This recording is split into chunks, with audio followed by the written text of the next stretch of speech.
Alright, I decided to make some sequential lights for the Beetle.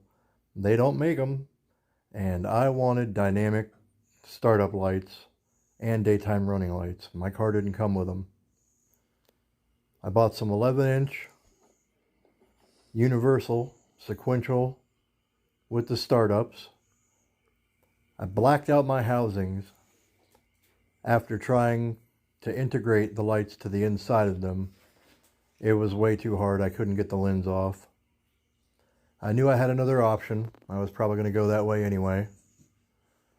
So what I did was, they come with double-sided sticky tape.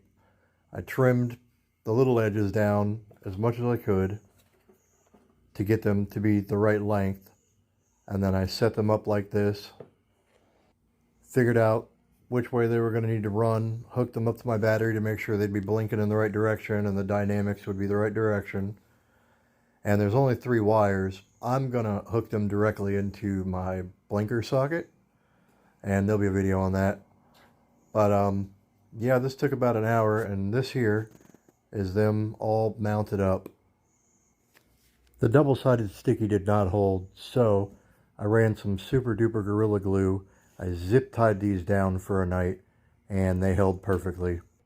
Can't wait to get them mounted up. If you have any questions, hit me up in the comments, and I'll build you a set if you want. Tell me what you think.